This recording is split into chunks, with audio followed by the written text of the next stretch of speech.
it's really fun to be back with you guys. I think it's really cool that you guys are here in Oshkosh and that we've had, the partnership relationship since 2018, 2019, and now I get to come back pretty much every year.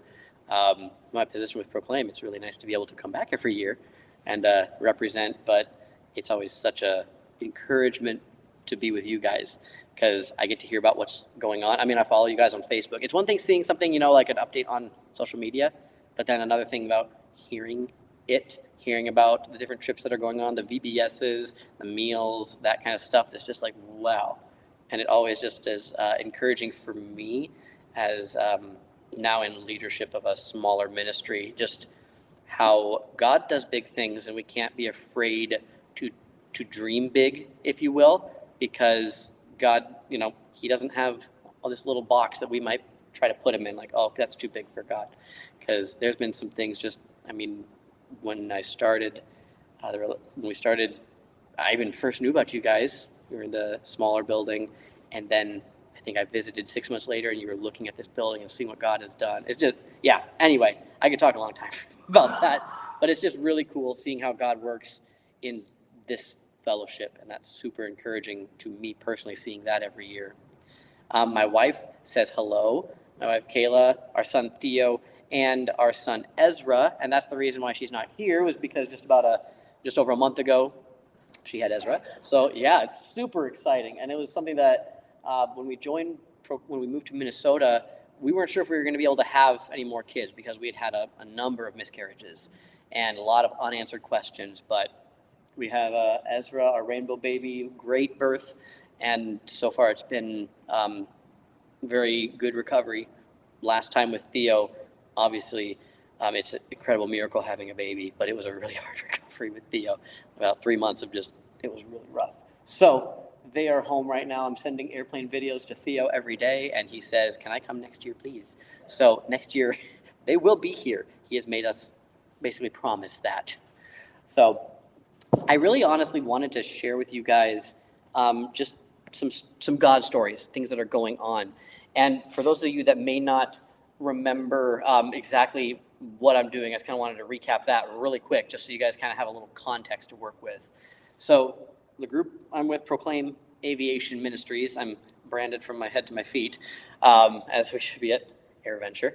But our vision is we want to keep it simple, because our vision is to share the gospel of the kingdom and show the love of Christ in action to the ends of the earth. Sharing and showing the gospel. That is the core of who we are. I hear kids. Are they doing stuff? Are they? Sweet. No, it's fine. But and honestly, that's our mandate here when we're at AirVenture. We brought 200 Gospels of John, and we're like, hey, you know what? We can talk about the what we do, and people like to hear about that. But if they don't understand the why we do, aka the gospel, then this isn't going to make any sense. So we better make sure that if they don't know the why we do, then hey, how about we give you the gospel, and that'll make a whole lot more sense if you haven't met Jesus yet. And so that was as we started talking about AirVenture in February, we're like, we got to get the gospel out there. Make sure our name, proclaim, is a verb. And if we aren't proclaiming, then what are we doing? So that's the vision. The mission, aka the kind of how we do what we do, is we equip aviators with the skills and resources they need, fulfill their call to serve God and send those laborers into the harvest. The equip, serve, and send.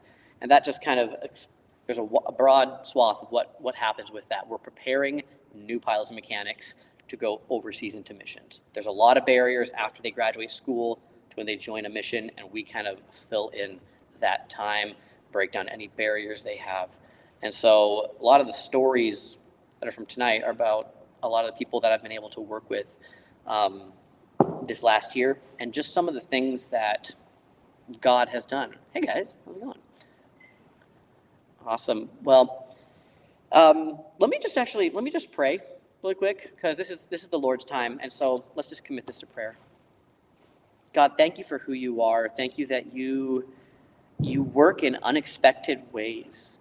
You work in our lives. You work in other people's lives. You're working constantly, Lord, and sometimes we may see it, sometimes we may not, but you're always at work. And so as we hear the God stories of what's happening in this local church fellowship, Lord, that it's so encouraging to me. I pray that these stories of what's happened this last year will be encouraging to them as well as they are sharing in this ministry with our family and just helping everything happen so that the gospel can get to the ends of the earth. And there's so many ways that that's happening, Lord. And that is just the heart. That's why all of us as Christians are doing this incredible work, sharing the gospel, Lord, because we want to see the good news get everywhere so that everyone can hear it. So we just give this time to you. Pray that it would glorify you. In your name, amen. Well, starting out, there's some unexpected things that kind of happened this year. They were hard and kind of organizationally. And back in the fall, our president was diagnosed with pancreatic cancer. We had honestly, I'll share about this a little later, we come off a very big high, a really cool ministry event. He was there, gave a really good presentation, preaching the gospel, and the next day he was diagnosed with pancreatic cancer. And it was pretty progressed. So they did start treatments, but then in March he passed away. And it happened super quick. And so all of us that were at the home office, we have a small home office team.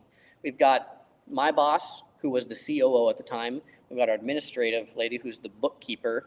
I was managing some things in Worthington and a communications consultant.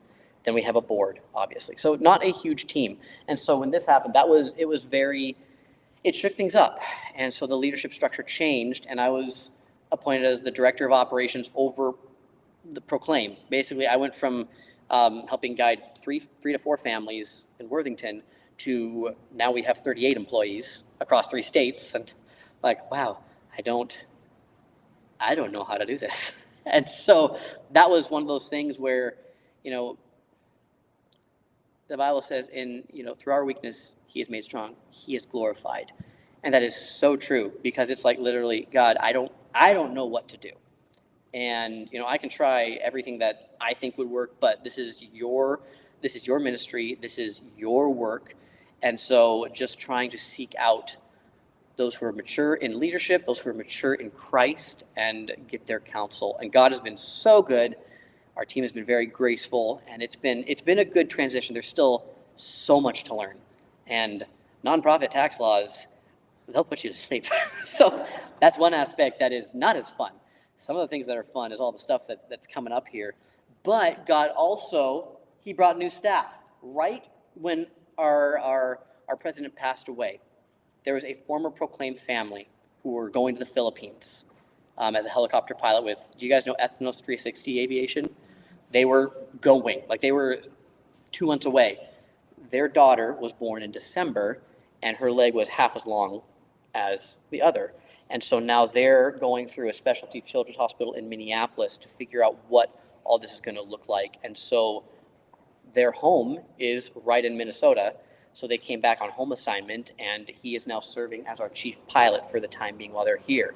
And so right when all this happened, they had a shift in their plans too. And now all this, again, it's hard stuff, but God was lining it up in unexpected ways that he's being glorified. And things are happening that are just like, it's only of him that these things lined up.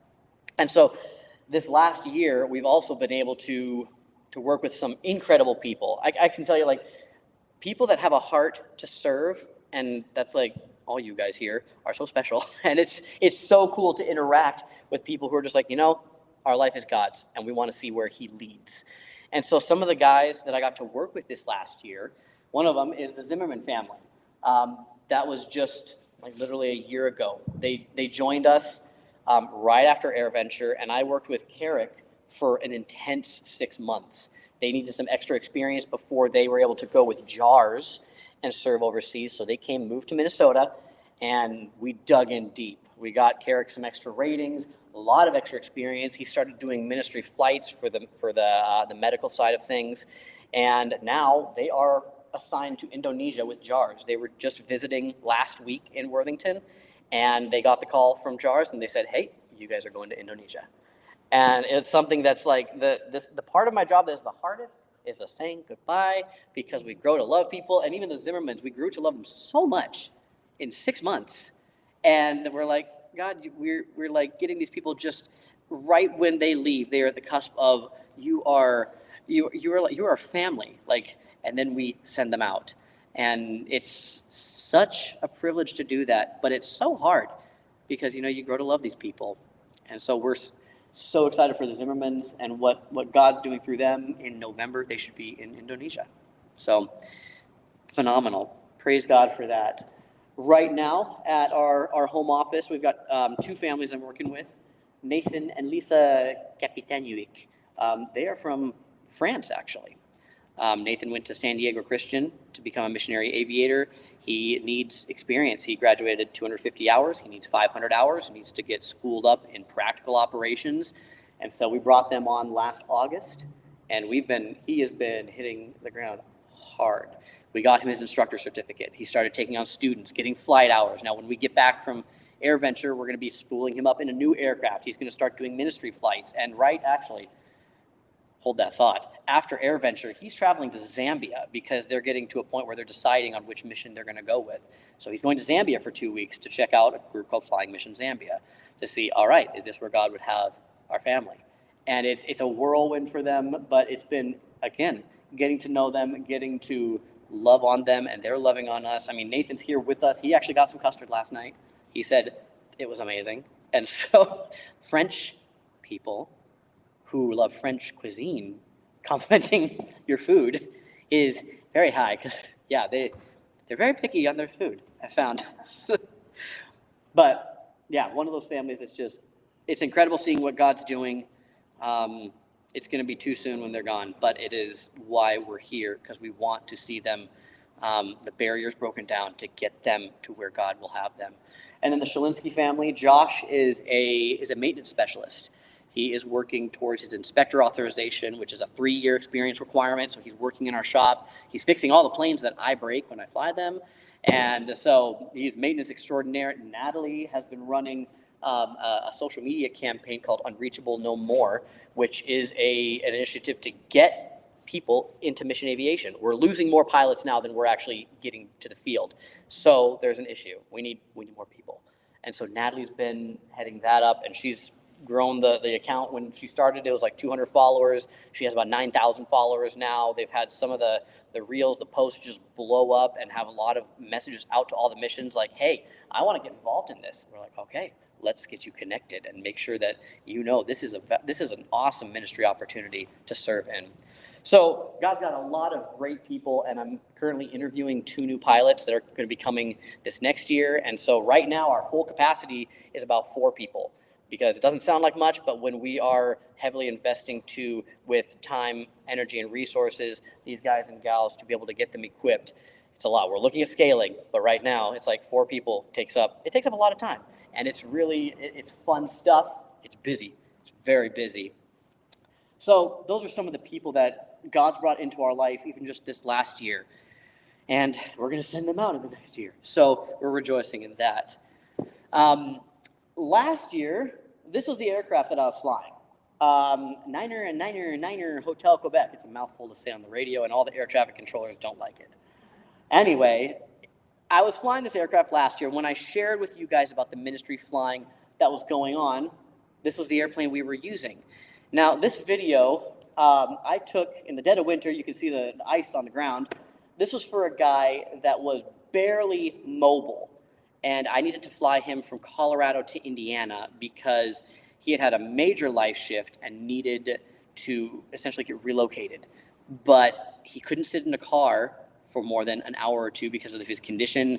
He had a really bad accident and lots of pain. And so his family was trying to figure out a way, how can we get him here? And so I was taking this video like, okay, look, here's the stairs. That's going to be painful. That's a 3 feet drop from the wing. All these things, it's like, this isn't going to work. But somehow God brought it about that everything worked, and we got him in the plane, and I was able to fly him from Colorado to Indiana in just over 4 hours, and he was basically scot-free. It was really cool seeing how God did that. But that was the airplane we were using, and those were the limitations we were facing. So last year, when we were at AirVenture, my boss and I we were literally just like, we were kind of walking up and down the airplane camping lines, and just you do that. This is where we have faith in a big God. And so we came to the end of the line, and that exact airplane was sitting at the end of the line right next to a bigger version. that was much more accessible, that could go into icing, that could go high, get over weather. And we just looked at it, we're like, God, that would be awesome. That's what we need for these kind of flights, because these are the challenges we're facing with a lot of the passengers and the medical needs. And through some conversations that we had right here in Oshkosh, you might have, I don't know if you remember on Facebook if you saw that, but God brought us that exact plane. It wasn't the exact one that was here in Oshkosh, but the exact model. We got a call the next week from a guy that said, hey, I have this airplane and I want to donate it to a ministry that's going to use it for ministry purposes. And we're like, hey, that is us. And yeah, I cried a little bit that night, because that was something that's just like, we were facing a lot of limitations with the current plane we had. It was working for certain flights, but for a lot of flights, I was canceling probably about a third of the flights because of weather, because of mobility. And this plane basically overcame all those challenges. So we were able to go down to Kentucky to meet the gentleman and his wife. They were super strong believers. Such an encouragement to be with them. That's Carrick that I told you about that's going to Indonesia. He came down with us. He actually flew us down in a smaller airplane. And we were able to meet them, talk with them, fellowship with them, and bring the plane home. And so, talk about mobility issues. We've found a way to get somebody who's completely paralyzed into the plane. And this gentleman runs a ministry just south of us. He's got muscular dystrophy, and he's getting just progressively worse and worse and worse. And so he used to fly airlines all the time because he's got a lot of speaking engagements around. But now his legs, he can't stand up on his own anymore. And it's just getting to a point where his mobility is basically zero. And so we've partnered with them. They essentially cover the cost, the basic cost of the flight. Our guys that we're prepping are getting really incredible flight hours, and they're getting to experience this kind of loading and unloading. So we had a sling that brought him into the plane, and then I found this thing on Amazon of all places to lift him up and get him into the airplane seat. He always brings 2 helpers along so that we can get him in the plane. They shift him around. He can't turn over in bed at night on his own, so he needs to have a crew of 2 basically with him. And so we're able to address the mobility need now with this airplane. And again, just an answer to prayer for the types of flights we were doing. And we were able to share it with the community. We had a dedication where we invited the community out. Honestly, Proclaim has been in Minnesota for over 20 years. But when I moved there and started talking with people, they'd say, what? Proclaim what? And it's like, wow, okay, we don't know about what's going on here. You don't know that you were sending missionaries all over the world right from your tiny airport. And that wasn't okay. So we invited the whole group. We invited everybody out. A lot of current partners, future partners. That's the mayor of Worthington right there. It was awesome. Got to pray over the plane, dedicate it, and just share with the community what is going on. And after we received the donation of this plane, I'll tell that story in just a second, because that ties into this, because the Faith Link flying, the ministry flying that's going on. I talked about this last year. We were kind of visioning, like, this is a way that we can prepare people for ministry by doing ministry. Why don't we reach out to those in our own backyard with the aircraft, with the pilots, and the resources that God has blessed us with? And we're like, okay, let's try this out. Sometimes when you take a step of faith, you're like, okay, God, are you in this? And God's like, yep, keep going, keep going, keep going. And we kept going. And so now we've been able to do 38 missions between trafficking survivor relocations and medical missions. We've been able to do 38. And we're partnering with 4 different organizations. Wings of the Way is actually faith-based. They're representing here at AirVenture. They help, their director is a personal friend, and we've helped her get to a few different safe houses to check them out, to see if they can get in the roster. We did a relocation with her on New Year's Day. She's doing a relocation right now, I believe. And so being able to step in with these different groups and just be a light and share the gospel with the passengers that are going through a lot. I mean, the medical person, the people on the left-hand side, the medical, they're going through a lot. If any of you guys know, with cancer treatment, specialty medical, it can get really dark. And just being able to be a light for Christ in those moments, it's really powerful. And then on the flip side, the trafficking survivors we've been able to relocate, some of them don't even speak English. We had one girl, she looked to be maybe about 16, that we relocated. We couldn't speak with her because she had to have an interpreter. And that was new. That was the first one we ever did. And it's just when you walk into the terminal, the private terminal that we picked them up from, and you know what's been going on and why we're flying this person, it is heavy. It's an incredible privilege we have to help in this way. It's awful that we need to do this. And I'm so happy we can share the gospel with our passengers. And I mean, these are just samplings. I've shown you some of these.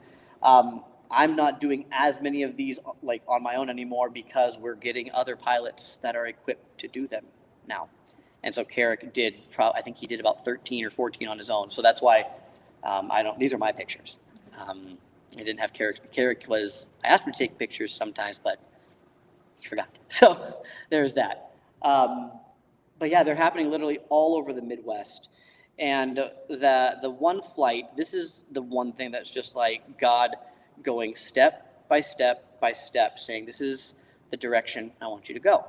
Because I told you that the week after AirVenture, I got a call saying, hey, I want to give you my airplane. So we went down, picked up the airplane, and we brought it back.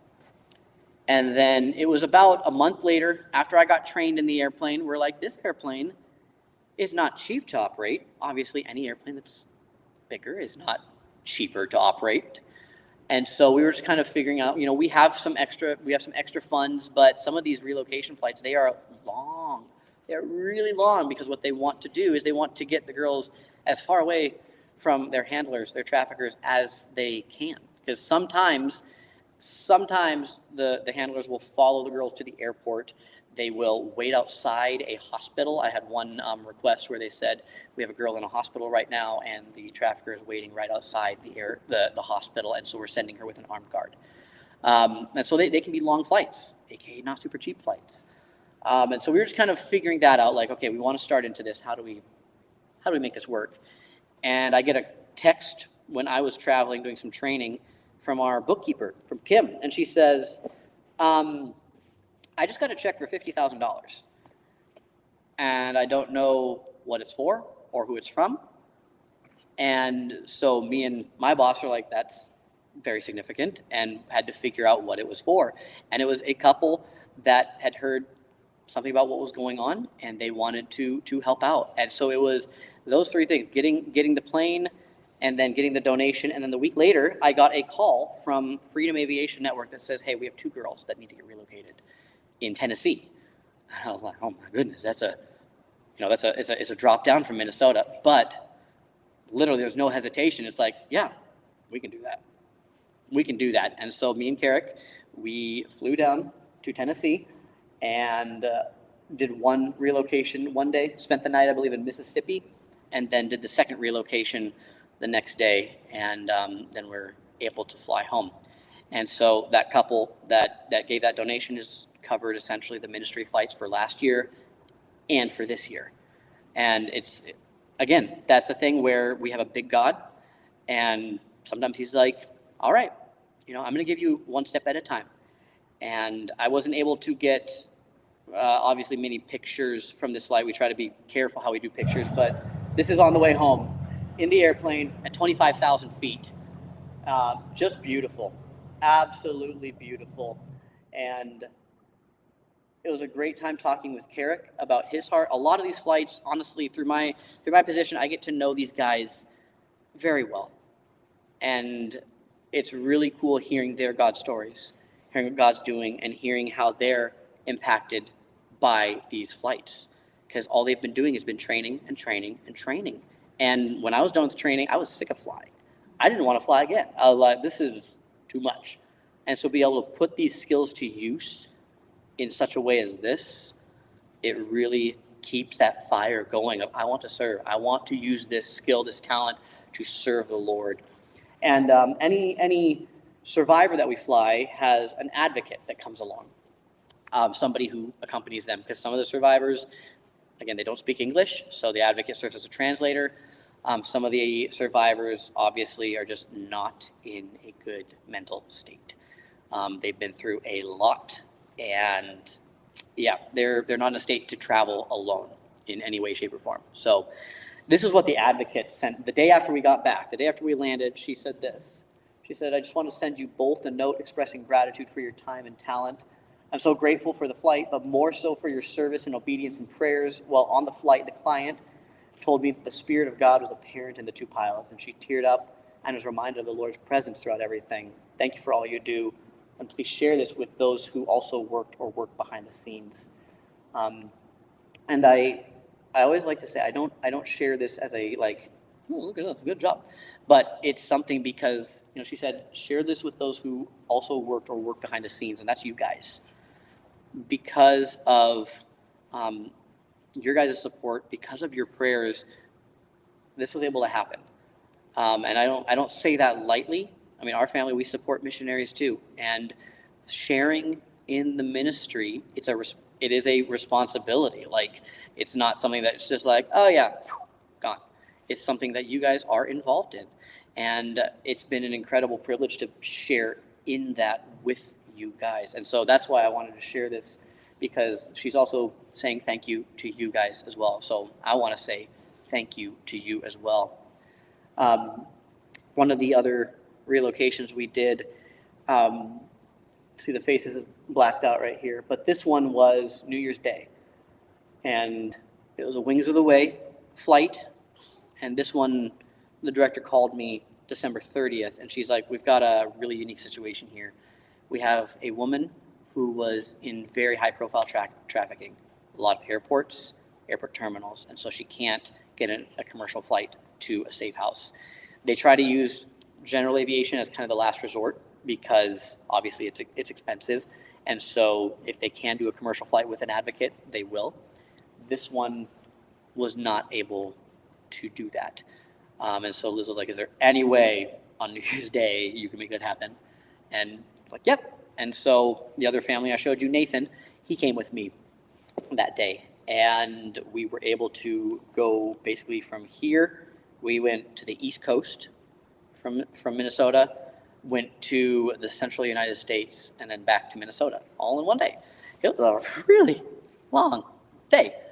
But that was a time where this was Nathan's first ministry flight like this.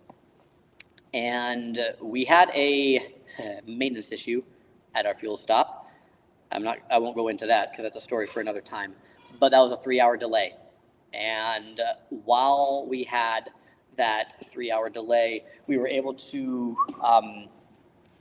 sit with the advocate and the survivor. They had a pilot lounge. We were able to sit and just talk with them for a little bit. Normally, we don't hear much of the survivor's story because obviously there's confidentiality and they don't really want to talk. This woman did want to share a little bit. She didn't share what she shared was that her mom and her best friend had been murdered, and she had been growing up in those kind of crowds all her life. And this was one of those moments that, this being Nathan's first flight, once we got back in the airplane and we're flying, he looked over at me from the right seat, and he's like, "This is what an opportunity, because this woman has only experienced cruelty at the hands of men, like all her life. That's all she's known. And we get to be some of the first men that show her the love of Christ." And we got to pray with her. We got to share the gospel with her. And she's in a Christ-centered safe house now. And yeah, so it's those kind of opportunities that we're able to serve right here, right now, in our own backyard, while we're also prepping men and women for overseas service. So those are some of the things that God did this last year. And just looking forward, I mean, God's done some awesome things. He's brought us more people.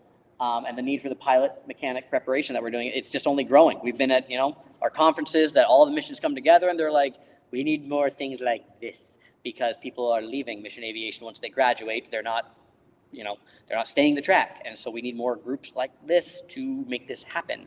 And so in order to scale, we are maxed out for space. I literally just had a doorway cut out in my office so that I could put 3 more guys into the room, the closet, behind my office, because we have that many more people coming, which is awesome. But again, it's like, it's a small space. And so we've been talking about, do we build a hangar? That's a $2 to $3 million statement. So that's kind of the stuff that we're looking at right now, and just the next steps of what that is. And we also need a long-term mechanic mentor. The guy that we have is a 25-year veteran of serving in Zambia with a mission, and he's almost in his 70s. So he's wanting to spool down. He'll stay until we find someone, but that's the hope. So anyway, I hope that was, I hope these stories are encouraging to you, because again, you guys are a part of what's happening.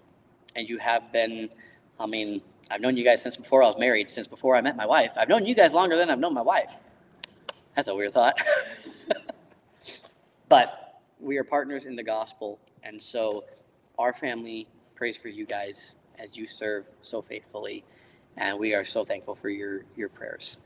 So can I just pray for us? And yeah. Lord, it's an awesome thing to be able to swap God stories, to share testimony of what you do, because we as humans, just as the Israelites show, we need to be reminded of what you're doing. You commanded the Israelites to build memorials, to build the altars, to stack the stones, Lord. So I pray that as we are sharing with each other, that we'd be stacking stones just out of the River Jordan, Lord, to say, hey, remember when the Lord parted this river? Remember when the Lord parted the Red Sea? Because we are so quick to forget. As well-intentioned as we are, we're so quick to forget. So help us to mutually just encourage each other as partners in the gospel, so that we can get your name to the nations, Lord. We can spread your name to every tribe, tongue, language, and people, Lord. Thank you for Calvary SonRise. Thank you for, just their faithfulness and service in your name. Amen.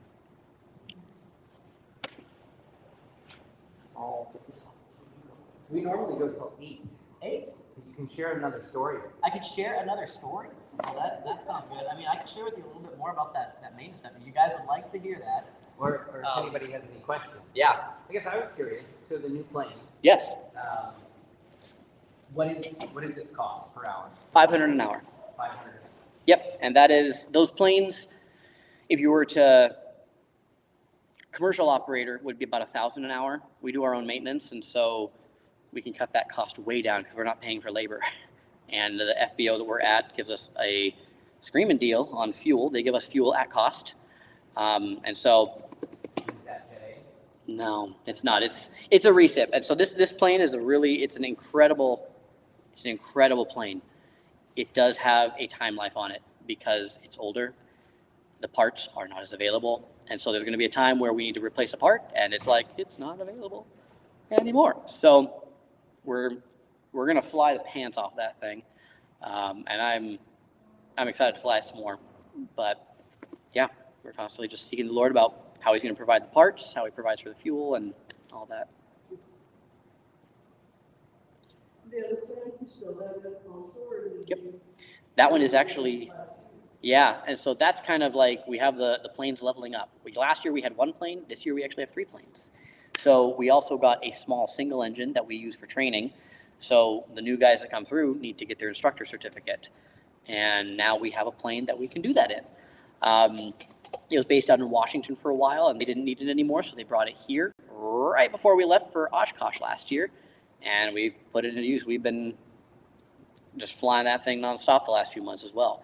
So 3 planes. Yep. So a single engine. The twin engine that I showed you in the chilly months of winter that I was walking up, that one is in Nampa, Idaho right now, getting an autopilot installed because that thing is horrendous to fly in clouds. I hate flying it in clouds. So now autopilot will save the pilots many years on their life to extend that stress level. Yeah, so, and then the 421, the bigger plane, that's the one we're using for long trips. And so, I mean, we flew it back from Kentucky. I've flown it to, I'm trying to think where it was, Tennessee, Arkansas, Mississippi, New York, Kansas, Illinois. So, a lot of long places. Ohio, Tennessee again. Yeah, So when you flying the smaller planes, does it matter what airport you land at? Can you land at any airport? pretty much. Yeah, we try to avoid the big ones like SeaTac or Minneapolis St. Paul because they will tag your number and then they'll send you a bill for like $500 saying, "Hey, you used our airport. We want some money." So we try to avoid all the landing fees.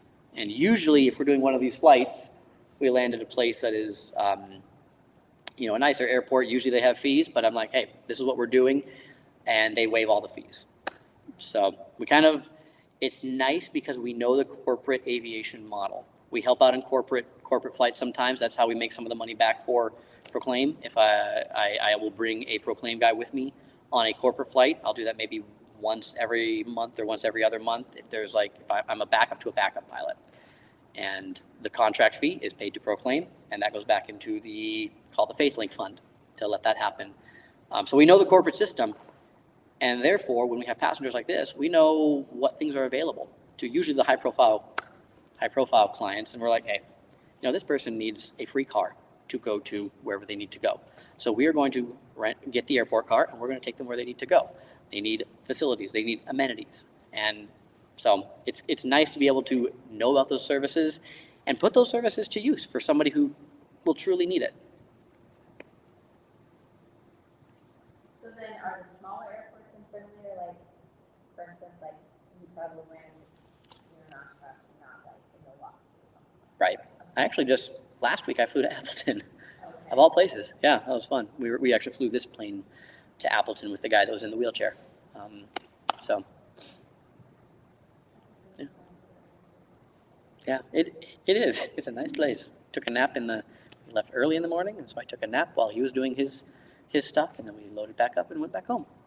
All in a day. It was great. But the maintenance issue we had with a plane like this, it sat for a while. It's very nice, but as you guys have known, if you have any kind of cars that sit for a long time, if you start it back up, things tend to break. And so we've had that with this airplane, and almost every flight I've had, with exception of this last flight, something has gone wrong. And on that flight, it was again New Year's Day, really cold. It was about -15, -20 wind chill. It was really cold. And so we got fuel in Kansas, and then as a good pilot, I'll go under the wing and I'll use a little valve to get a sample. And I look at it, it's like, that's the right fuel, there's no junk in it.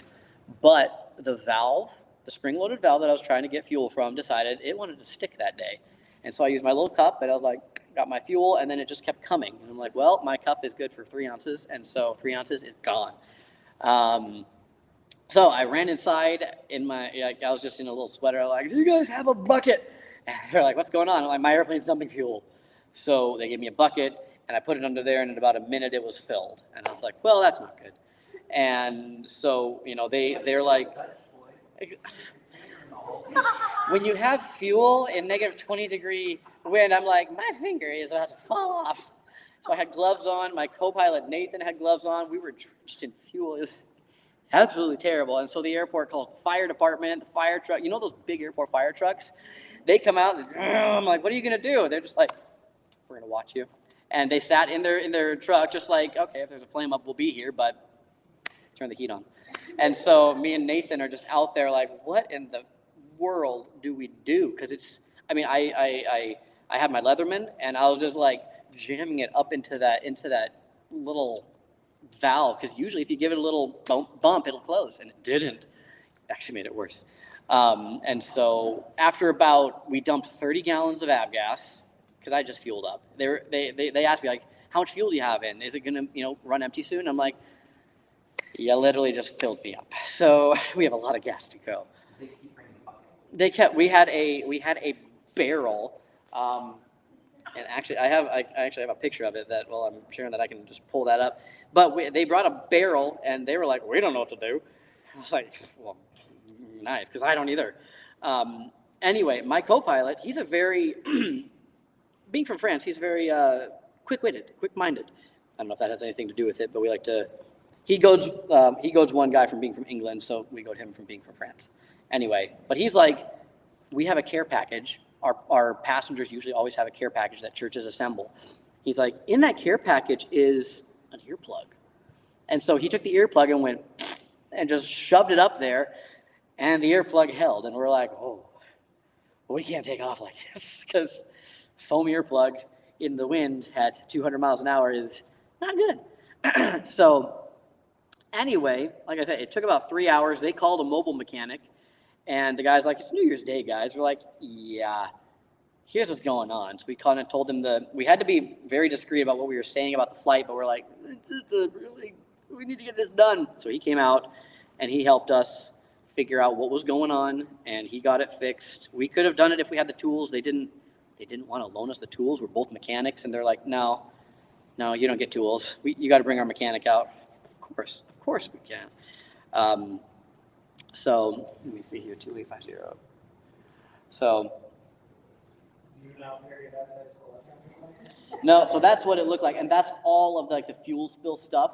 So it literally just was trailing. You don't see it, but there's a massive mound right there. So it was just dumping in there, and that's me and Nathan. We were really cold. It's like, this is, yeah. And the fire department was still just there, just doing their thing, and yeah.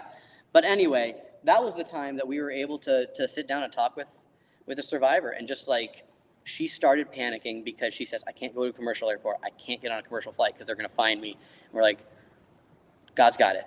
Listen, we don't, it was all I could do to not be like, because that's my nature of like, we can't complete the flight.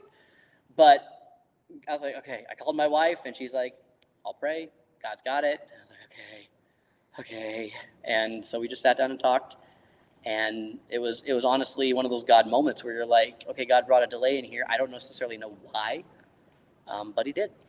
And so, Where is the plane at in its scheduled maintenance? In its scheduled maintenance, it had just come out of its annual, and that was a long annual because it was basically out of commission all December in our shop because they were doing a lot of repairs to it. I mean, they were going through it with a fine-tooth comb. This was one of those things that, I mean, I sumped that little thing the morning of, and it had a little tiny loose little bracket, and that bracket decided to just come right out and stick out when we were in Illinois, of all places. So in the bitter cold. How many hours before it? Well, for the engines have 400 more hours to overhaul, but this was like something in the wing that's just like, these just usually work. I understand that. I'm just asking about the plane in general. The plane. You said it got old and used. I'm just wondering where it's at. So honestly, there's a lot of stuff that's been gone through. We've had a lot more engine issues with it than this was just kind of a random airframe thing. I don't know when we're going to be doing a whole, like a 10,000 hour inspection. It's not close to that at all. That's usually when you take a lot of stuff apart. But yeah, we had just gone through it, and there was a lot of things that we were trying to figure out on it. On that same flight, that was a flight. That was a day. But we were coming in before we picked up the passengers. We were coming in a snowstorm. It had been skies clear the whole time. We were coming in, and I was like, oh, there's some snow. Okay, autopilot, great. It's an old autopilot, but it kind of worked. And so we were just like, bumping along in the snow, and the controller's like, all right, you're cleared for the approach. I'm like, great. Push the button on the autopilot, and the plane goes, whoop. I'm like, when was there? Not over there. And the control tower's like, are you okay? And so I take the control, and I'm like, yes, we're fine. And we kind of blast through the approach course and then try to get the autopilot re-engaged. All the instruments were not working as they should as well. In a snowstorm, in turbulence, and it's like we're icing up the wings. This is not good, and our instrument that should be showing where we're at is not showing me where I'm at.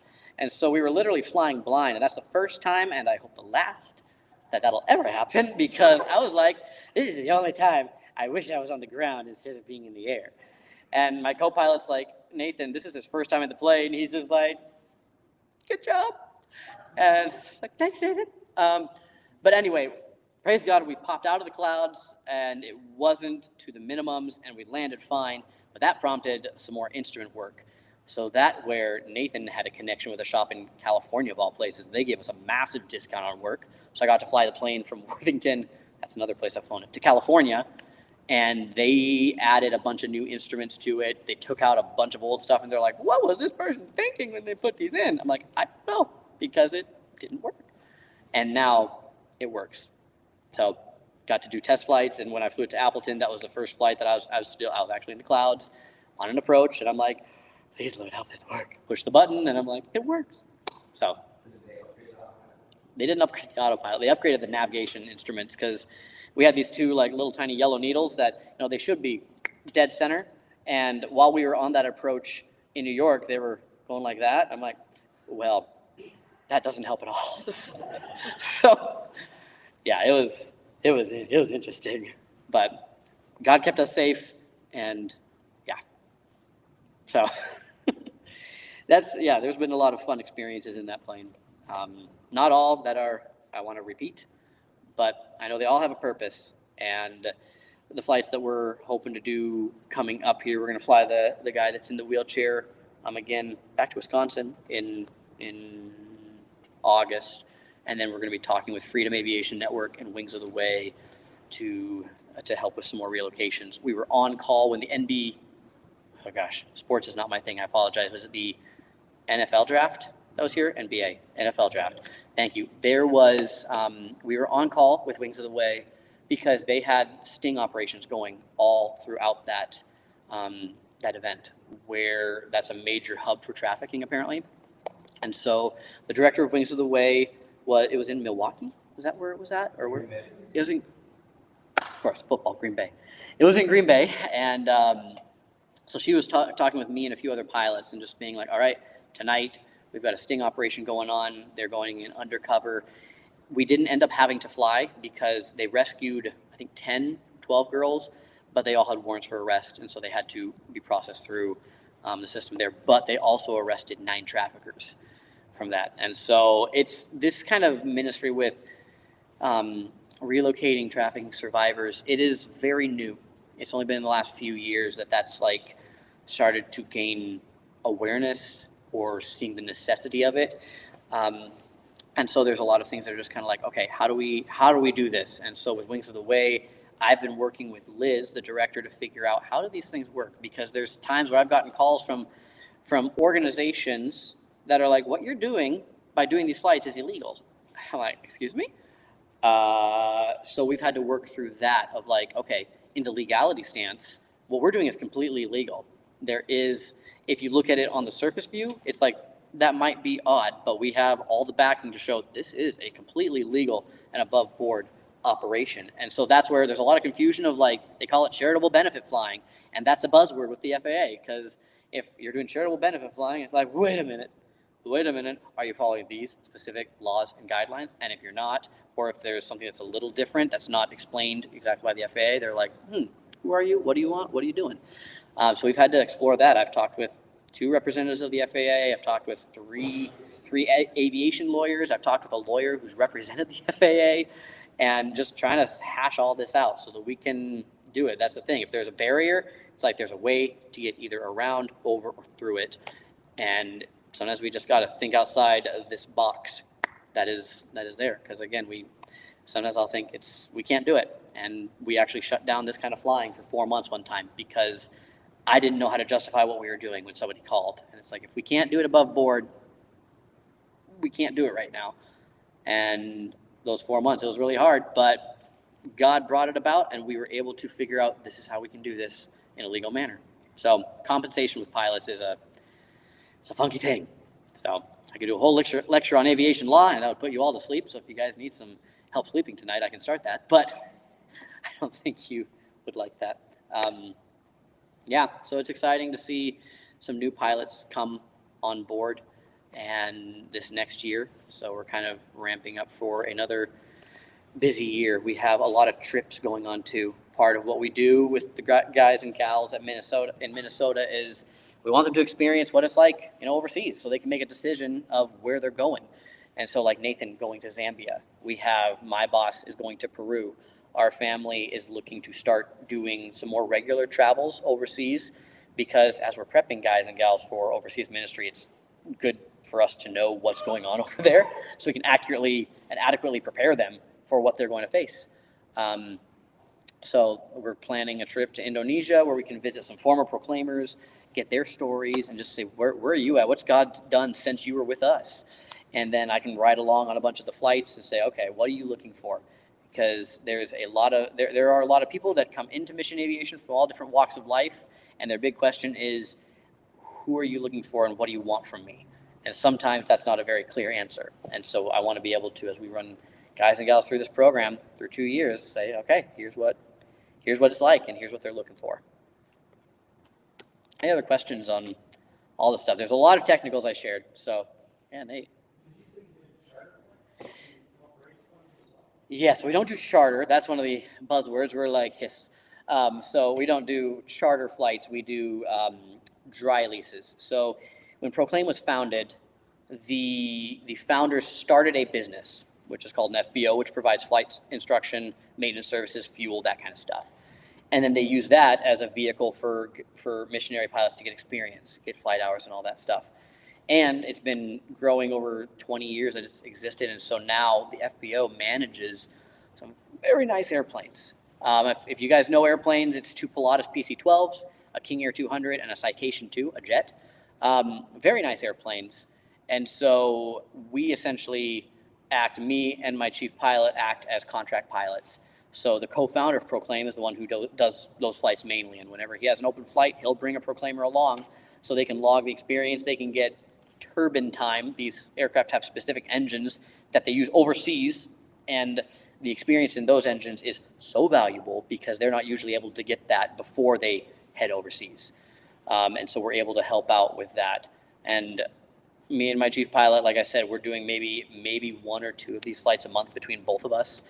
But it's one of those ways that we've agreed with the FBO, like, hey, you know what? We want the money to go to Proclaim because there's ministry flight opportunities that need to happen. And fundraising for these ministry flights is very hard. That's another thing the FAA has decided to put very tight boundaries on. And so any ways that we can help fund that, we're able to do. Yeah, that's where it's like it's not a Proclaim operation. It's basically, if you were to hire any pilot off the street, it's just a contract agreement like that. So they are not an official Proclaim flight. They are Integrity. That's the name of the FBO. And so we're acting on behalf of Integrity at that point. You have to use those planes that Integrity is managing. You can't use the Proclaim. Yeah. There's the one guy that we fly at the wheelchair. I had to do a lot of research on this to find an agreement that is like, we can't fly you for free because you need regular flights. So how can we cover the cost of the flight? So there's another legal loophole that I found that is established. It's not something that's brand new, and that we've been able to put in place called a timeshare, where it's basically you can cover the cost of the flight. Proclaim can't make money, but we don't lose money. And so if we're able to accomplish this with this guy, getting his ministry purposes done, we're able to bring guys along and get them their flight experience, then great. And we're able to put a little bit more into the plane so that we can do maintenance on it as well. Last year you mentioned something about the legality of the pilots benefiting by getting their hours through that. That was the first question, because I think I mentioned compensation for pilots is the FAA doesn't like it. Yeah. And so if our pilots were doing these flights that are funded by Proclaim, the FAA is like, they're getting compensated. Like, why? They're getting flight hours. That's not okay. Like, that's compensation because that's a valuable thing. Like, well, okay. And so that's where all those conversations with those lawyers, I'm like, what is compensation? It's kind of like doing a deep dive into a Bible study. You're like, okay, what's the Greek say? And it's like, wow, what is the FAA saying with this? So I had to pull up letters from like the 1980s of like, okay, how do they define this? It's literally typed out on typewriter, and this is like, okay, research. But it came down to this. A commercial pilot, I'm a commercial pilot, we employ commercial pilots, are allowed to receive compensation by their employer. Proclaim's the employer. So if Proclaim wants to donate plane, pilot, and time, that's okay. It took 4 months to get that wording. 4 months. And the FAA, literally, I called them and I was like, here's the problem. What do we do? And they're like, we don't know. Maybe you should talk to someone else. I'm like, you're the law.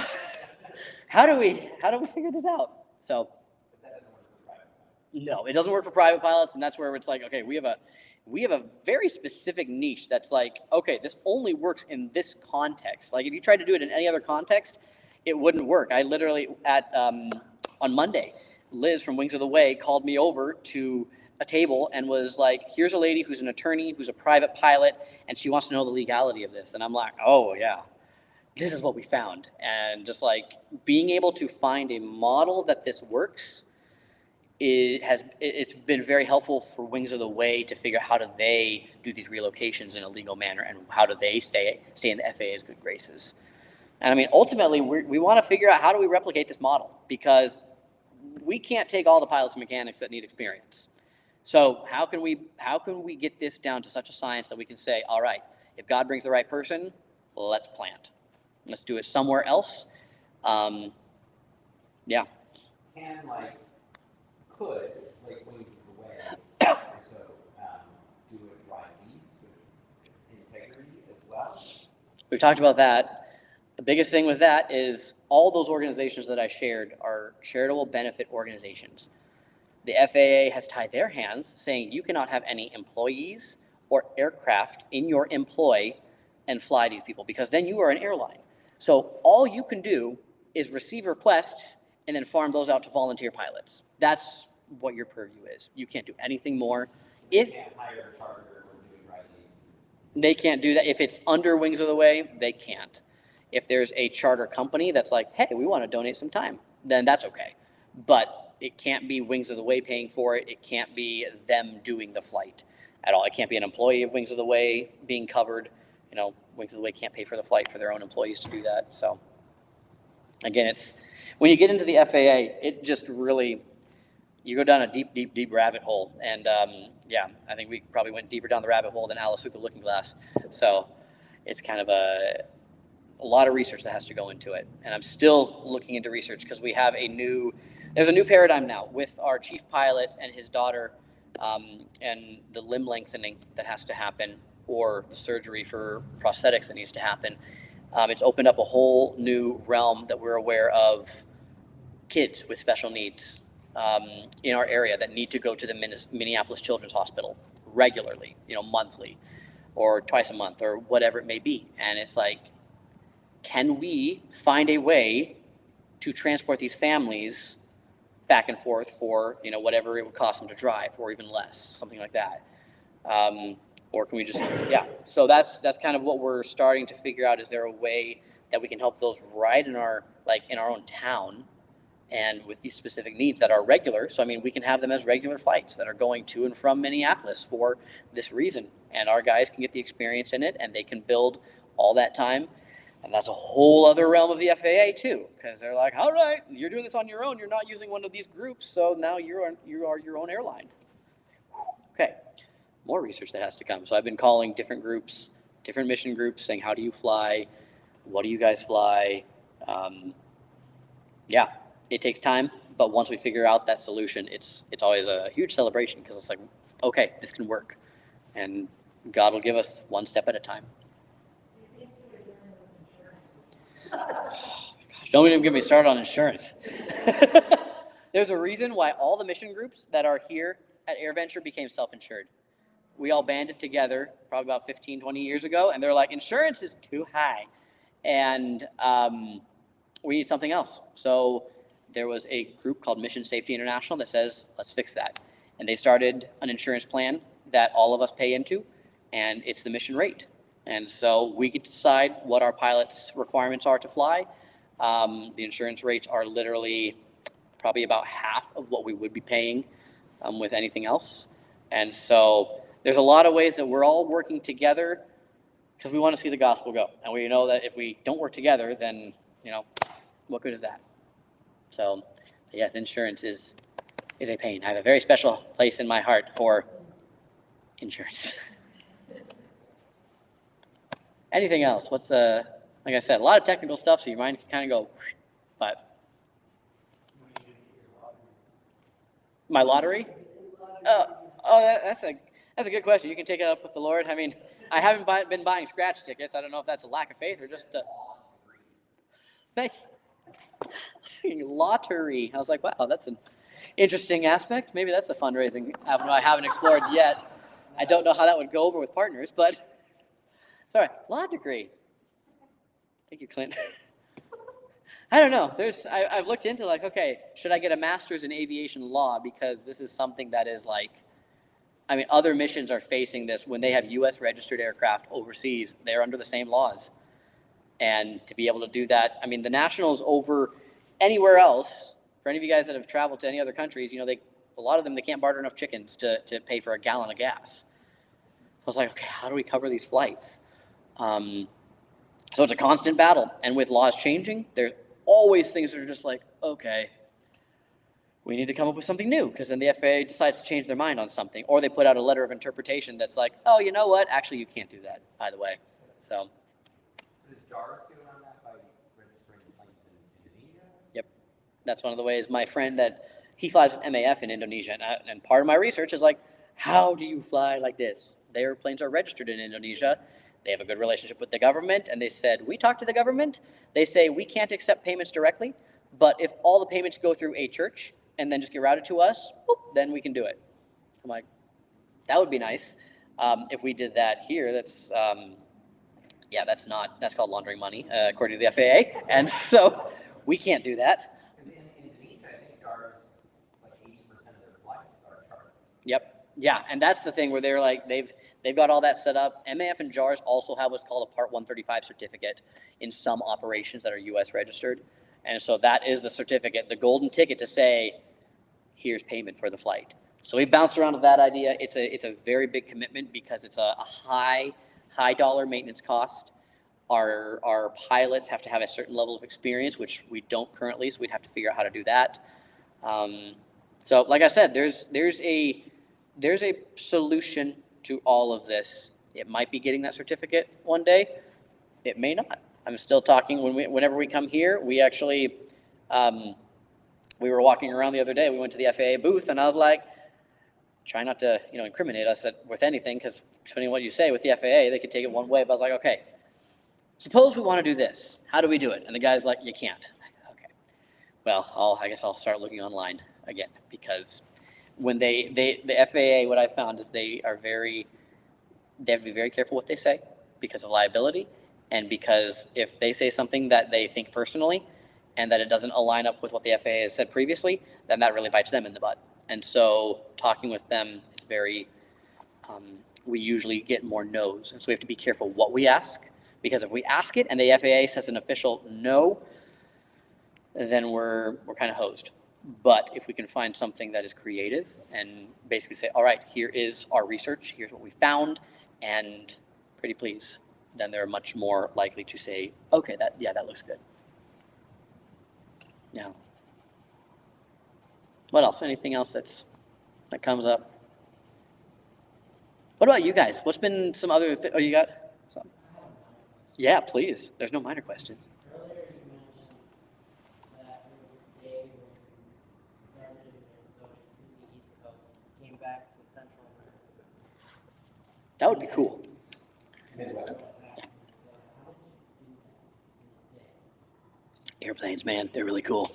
But yeah, so those are really long days, and that's one of those things that plane that we got, it flies probably about 250 miles an hour, and so it took us 2.5 to 3 hours to get to New York. We were on the ground there for 45 minutes. We left at like 5 a.m. or 6 a.m., and then that picture that I showed you, the sunrise, that was from that flight. And then after that, we made the fuel stop in Illinois, the fuel stop, which I would never want to experience again with the maintenance issue. That took about 3 hours. We were on the ground there for 3 hours, so that's 3, 6, 9-ish hours, and then another 2.5 hours to our an hour and a half to our destination. So that's 10.5, 11 hours, and then another hour home. So 12 hours, it was about 12 hours total of flying. But yeah, I'd gotten up at like 4 that morning, and then I got back to bed at midnight. So Is there a restriction on duty hours? there is now. So part of set internally by proclaim. it is set internally now, and that was one of those things where, as we were flying home, that last leg after the maintenance issue, I started having an alternator that decided it didn't like me, and so that started flashing, and I'm like, it's an hour home. Okay, I think we're good. We're good. And then as we're coming in, I'm like, I'm so tired. And so as we were looking at, okay, what things of our operation do we need to define? We have a safety audit coming up in October, and that's one of the questions, your duty time. How do we deal with that? And so that was something I said, okay, we are having this, because I should have spent the night in a hotel. I truly should have spent. With the maintenance issue, we needed to. If we didn't have the maintenance issue, it'd be great. But It's required by the FAA. not required by the FAA. No, there's certain operations that they do require it, but that's, again, like the charter stuff that is more the Part 135 certificate. Insurance might require it, but within MSI, you set your own standards. Yeah. And so then MSI does come in, and they're going to look through all of our operations and see, okay, how is this safe? And so that's why part of my job, the director of operations, was writing a manual. Woo! That's really exciting. But yeah, I had to write up an operations manual, and it's still in it's published, but it has revisions that need to happen based on just, how are we operating? Because a lot of these operations are still kind of new to us within the last year or two. So we're becoming a full-fledged operation. It's really cool. It's awesome to see. It's a lot of work to get it to that point. My least favorite job right now is I have to write the emergency response plan if a plane crashes. And so that's always a heavy one to write through, like, okay, if I were to go down, what is going to go through? Who's going to go talk to my wife? And I had to live through that when I was in school at Moody, because they had a fatal crash that killed 3 of their own. One instructor that had taught through my class, and 2 students that I knew pretty well. That was a really hard time. So those plans are very important, so that when emotions are high and adrenaline is going, that you have a plan to follow. And so it's stuff that it's very important, it's very tedious, and it's very hard because it brings up some hard memories, which, on a side, the 3 widows, they are all now remarried. And actually, I didn't expect to share this tonight, but we just saw the instructor's wife at the Masa tent tonight. And she had 3 children. She was pregnant with another when her husband died, and she's now remarried, and they're living in Wisconsin now. And so that was really good to see her, because that was a very hard time. And some of my friends had to go to her house and tell her that her husband had died. Never want to have to do that again. Yeah. Who closes in song?